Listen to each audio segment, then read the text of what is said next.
ফেরাউন দাবি করলো আনা রাব্বুকুমুল আলা, সবথেকে বড় খোদা।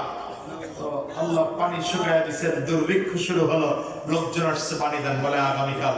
একদিন চলে গেছে, লোকজন আবার আসছে, বলে আগামীকাল। আবার পরের দিন আসছে, বলে আগামীকাল। প্রতিদিন আসলে কথা ওই একটাই। একজন দাঁড়ায় বলে শোনেন, আগামীকাল বলে বলে বলে বলে 3 দিন ঘুরাইছেন, আগামীকালকের মধ্যে যদি পানির ব্যবস্থা না হয় খোদাগিরির 12টা বাজার।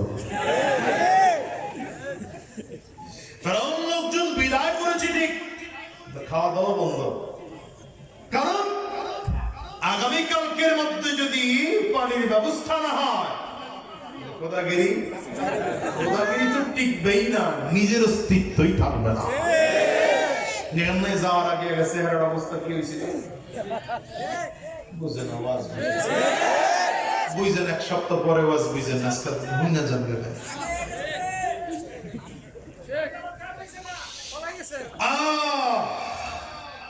ফেরাউন রাতে অন্ধকারে গিয়েছে পাহাড়ের চূড়ায়, আর্মি নাই, র্যাব নাই, পুলিশ নাই, বিডিআর নাই, বিমান বাহিনী, কামান বাহিনী, জঙ্গি বাহিনী, কেউ নেই। একা একা রওনা করেছে পাহাড়ের চূড়ায়। পাহাড়ের চূড়ায় গিয়ে কিতাবে লেখে নিজের পা নিজে উপরের দিকে বান দিয়া, নিচে মাথা দিয়া, নিজেকে শাস্তি দিয়ে আল্লাহর কাছে কান্নাকাটি শুরু করছে। ওই রাতের তাহাজ্জুদ আর কি বুঝেন না, নিজে বুঝেন না, এটাই বুঝেন। রবের কাছে দোয়া করতে আরম্ভ করছে। আল্লাহ পাকের দোয়াটা আছে, উদউনি আস্তাজিব লাকুম ওয়া ইযা সালাকা ইবাদি আন্নি ফাইন্নী করিব।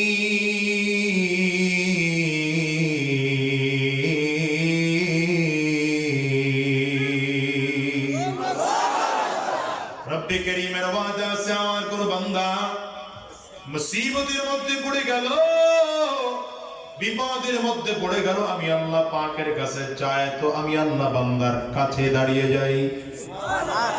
আল্লাহ বলেন উদউনি আস্তাজিব লাকুম, মুসিবতের মধ্যে পড়ে গেছো গোলাম, আমি আল্লাহর কাছে বলো, আমি আল্লাহকে ডাকো, আমি আল্লাহ মুসিবতে তোমার ডাকের সাড়া দেওয়ার জন্য তৈয়ার।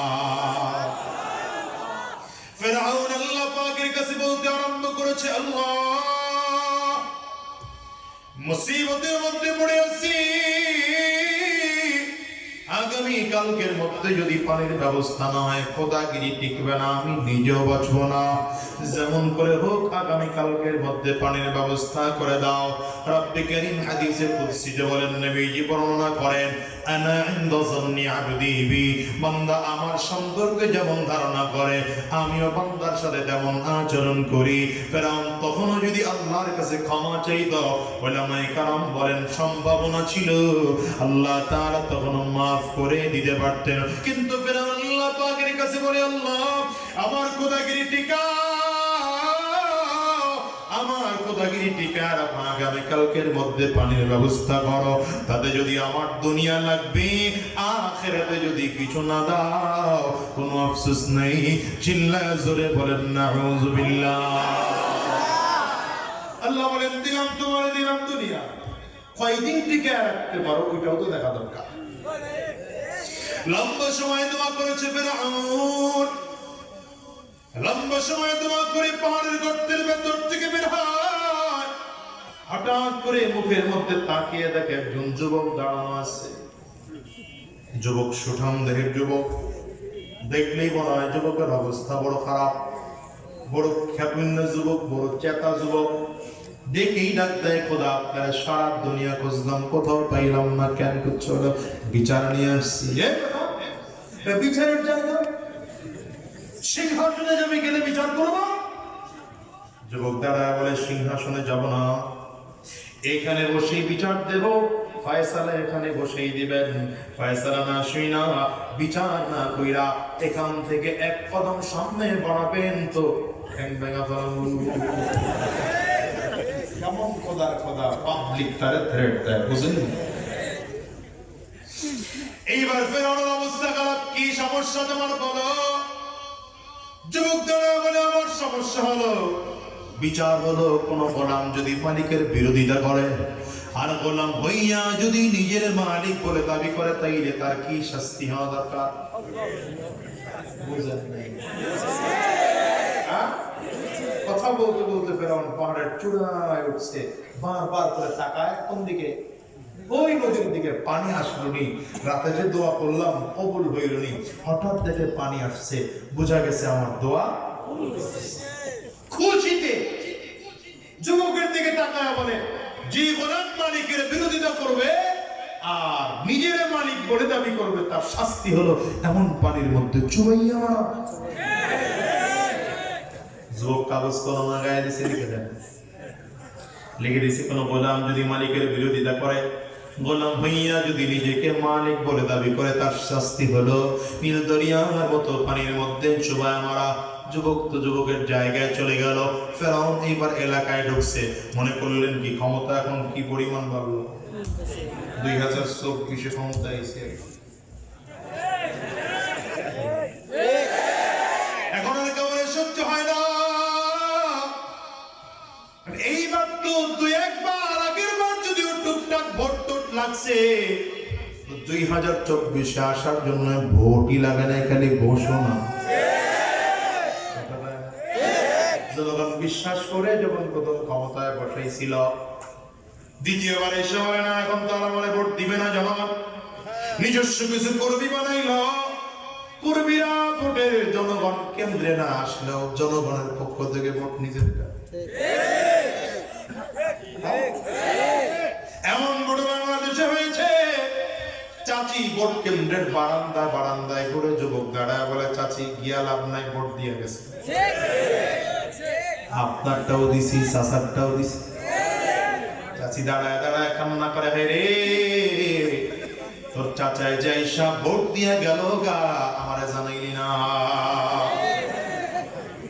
5 বছর আগে স্বামীটা মারা গেল, 5 বছর পরে যে কবর থেকে জিন্দা হইয়া উঠাইসা ভোট দিয়ে যে আবার কবরে গিয়ে শুইয়া পড়লো, আমারে জানাইলি না। জানাইলে তো অন্তত স্বামীর লগে দেখা হইত। কি কথা আমি ওই বছর একটারে ধরছিলাম, কতগুলো ভিডিওছিস? 250 একা কয়টা ভিডিওছে? 250 ভোট একা ভিডিওছে, খালি কালি ভাই। আমি বললাম টাকা পয়সা কত করে? 200। 50 কম হয়ে গেছে। আরে জাতি প্রথমবার তো একবার দিচ্ছে জনগণ, ভোট না দিলে কর্মী দিয়া। পরেরবার এবার পাওয়ার আরো বেশি, এখন পুলিশ পাহারায় থাকবে। হ্যাঁ, এরপরের বার বলে এখন কাউরি লাগবে না, পুলিশ না, আর্মি না, মিডিয়া না, কাউরি লাগবে না, খালি জেলার থেকে ডিসি সাহেব ঘোষণা দিয়ে পাঠায় দিব। এখন 24 ক্ষমতা আসার পর কাউরে সহ্য হয় না, এখন ধরে ধরে ধরে ধরে আলেমদেরকে জেলে বড় ফাঁসি লাগাও। হুজুর করে ধরে ধরে মামলা, তার বিরুদ্ধে মামলা দেওয়া হয় নাই বলে আল্লামা দিলওয়ার হোসেন সাইদি সাহেবের বিরুদ্ধে মামলা দেওয়া হলো। কি মামলা? বলে 71 সময় মানবতা বিরোধী ছিলেন।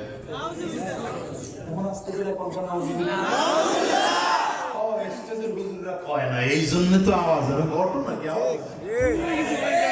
আপনারা জোরে কম দিলে তারাও শুরু করবেন ইনশাআল্লাহ। নাউজুবিল্লাহ বলবেন না? আল্লামা মামুনুল হক সাহেবের বিরুদ্ধে মামলা দেওয়া হলো, ধর্ষণের মামলা। আল্লামা খান সাইফুল্লাহ আইয়ুবীর বিরুদ্ধে মামলা দেওয়া হলো, গুলিস্তানে ককটেল নিক্ষেপের মামলা। আমার উস্তাদ মাদারীনগর মাদ্রাসা, ঢাকা মাদারীনগর মাদ্রাসার নায়েবে মুহতামিম আল্লামা আলী আকবর সাহেব হুজুরের বিরুদ্ধে মামলা দেওয়া হলো, রমনা বটমূলে হামলা। আমি হুজুরকে জিজ্ঞাসা করলাম, হুজুর আপনি গেলেন কেন? আমি গেলাম, আমি তো চিনি না। হ্যাঁ রে, কত মানুষের বিরুদ্ধে মামলা দেওয়া হলো। শেখ চরমনের বিরুদ্ধে মামলা দেওয়া হলো, 10,000 টাকা পকেট মেরেছে। কত টাকার ঠেক বুঝে। আমার বিরুদ্ধে মামলা দেওয়া হলো, কি মামলা? আমি নাকি কার গাছ এইটা আমার বাড়ি লয়েছি।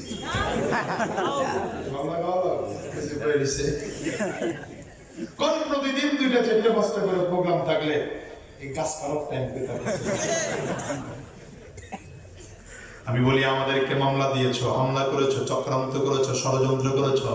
আজকে তাকিয়ে তাকিয়ে দেখো উলামায়ে কেরাম হাজারো লক্ষ জনতার সামনে দাঁড়িয়ে কথা বলে, তাদের কথাগুলো মানুষগুলো গ্রহণ করে শুনতেছে।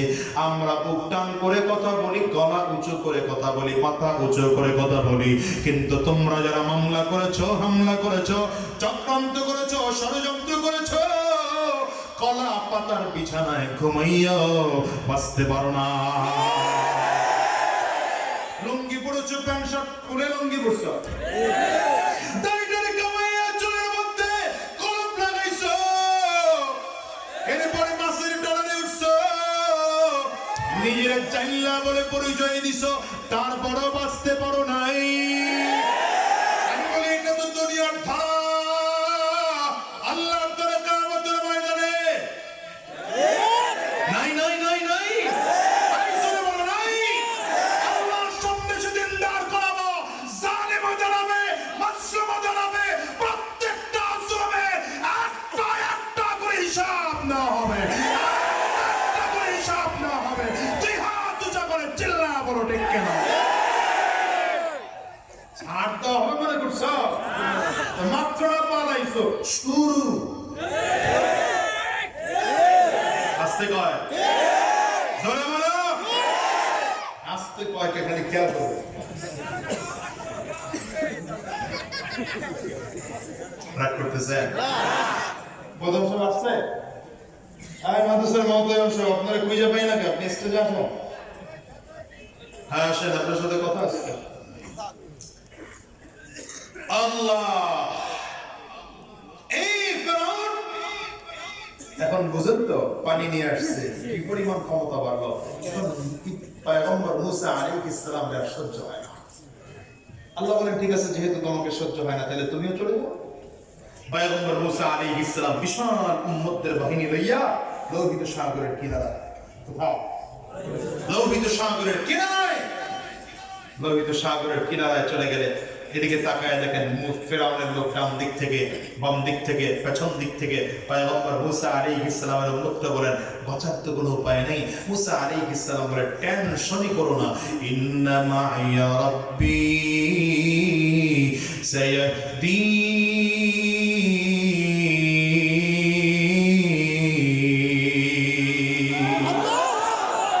পয়গম্বর মুসা আলাইহিস সালাম বলেন টেনশন করো না, আমার সাথে আমার আল্লাহ সেম রাস্তা দেখায় দিবেন। আল্লাহ তাআলার সাথে সাথে পয়গম্বর মুসা আলাইহিস সালামকে বললেন লাঠি আছে, লাঠি দিয়ে নদীর মধ্যে বাড়ি দাও। একটা দুইটা রাস্তা নয়, লাঠি দিয়ে বাড়ি দেওয়ার সাথে সাথে পানিগুলো ভাগ হইয়া 12টা গোত্রের জন্য 12 টাকার পেটিং রাস্তা তৈরি হয়ে যায়। 12 গোত্র একসাথে রওনা, লম্বা কথা। পয়গম্বর মুসা আলাইহিস সালাম নদীর মাঝখানে, ফেরাউন নামতেছে, মুসা আলাইহিস সালাম নদী পার হয়ে গেলেন। আল্লাহ তাআলা ডাক দিলেন পানি তোর কাছ থেকে আরম্ভ করে দে। কিছুক্ষণের জন্য আল্লাহ যদিও পানির ক্ষমতা হরণ করে দিয়েছিলেন, কিন্তু এখন পানির ক্ষমতা আবার আল্লাহ তাআলা দিলেন। এখন পানি তার ক্ষমতা পাইয়া একবার ফেরাউনকে নিচের দিকে নেয়, আবার উপরের দিকে উঠায়, আবার নিচের দিকে নেয়, আবার উপরের দিকে উঠায়। ফেরাউন যখন তাকিয়ে দেখলো বাঁচিয়ে থেকে বেঁচে থাকার সম্ভাবনা, আল্লাহর কাছে এখন তওবা করতে আরম্ভ করেছে, তাও নিজের রব স্বীকার করে না। আমানতু বিরাব্বি মুসা ওয়া হারুন।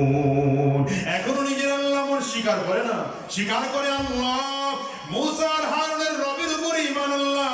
আল্লাহ বলেন আল-আনা ওয়াকাদ আসাইতা মিন ক্বাবল ওয়া কুনতা মিনাল মুফসিদিন।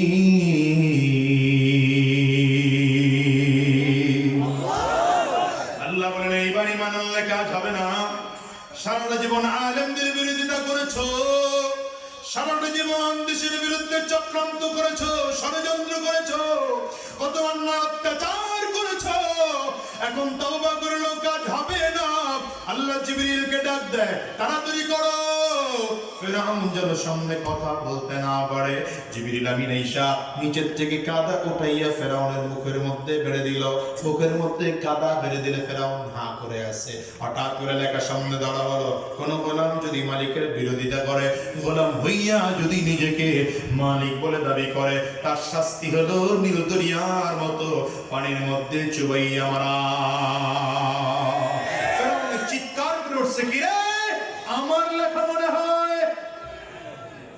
জিবরিল ডাক দেয়, এটা তোমারই লেখা, তোমার লেখা বিচার দিয়ে আজকে তোমাকে শাস্তি দেওয়া হয়।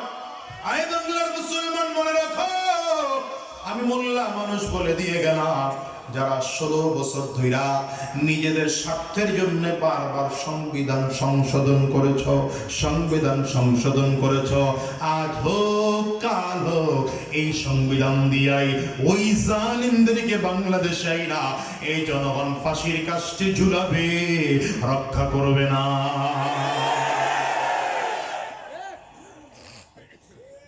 করতেছেন কি? আর প্যাকেট দিবেন মিয়া, এতক্ষণ ওয়াজ করে যদি দুইটা টিস্যু না পাই।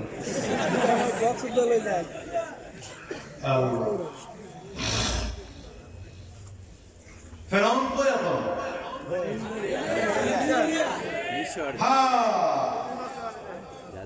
আল্লাহ তাআলা নদীর মধ্যে চুবায় মারলেন। 40টা দিন ফেরাউন পানির মধ্যে চুবানো। মিশরের মানুষগুলো বিশ্বাস করতেই চায় না, এত বড় খোদা, এত বড় পাওয়ার ওয়ালা কেমনে মরে? মনে হয় মরে নাই।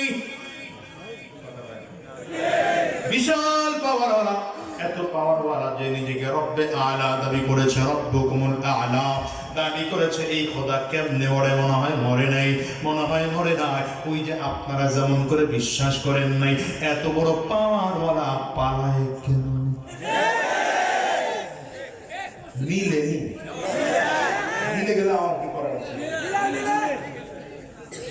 হ্যাঁ, মিলে গেলে আমার কিছু করার নাই। তো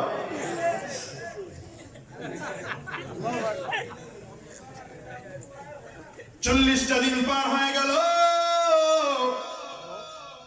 আল্লাহ তাআলা ডাক দিলেন, পানি তাড়াতাড়ি কর, তোর ভেতর থেকে লাশটারে চরের মধ্যে বের কর, কারণ তোর ভিতরে ফিরআউনের লাশ আছে। মানুষ বিশ্বাস করে না, লাশ আস্তে আস্তে করে ঢেউয়ের তালে তালে লাশটাকে সামনের দিকে নিয়ে আসছে পানি। চরের মধ্যে লাশ এইবার পড়ে আছে। মিশরের মানুষগুলো তাকিয়ে তাকিয়ে দেখে এত বড় ক্ষমতাওয়ালা চিত হয়ে পড়ে আছে। তাকিয়ে দেখে নড়েও না, কথাও বলে না, কোনো প্রশ্ন করলে প্রশ্নের জবাবও দেয় না। নিজের চোখে যখন দেখলো চরের মধ্যে লাশ পড়ে আছে, মিশরের মানুষ এইবার বিশ্বাস করে, মনে হয় মরেছে, মনে হয় মরেছে। ওই যে আপনারাও যেমন করে বিশ্বাস করেছে, দুপুর 5টা বিকাল 5টা যখন বাজে, হঠাৎ করে ভিডিও দেখলেন,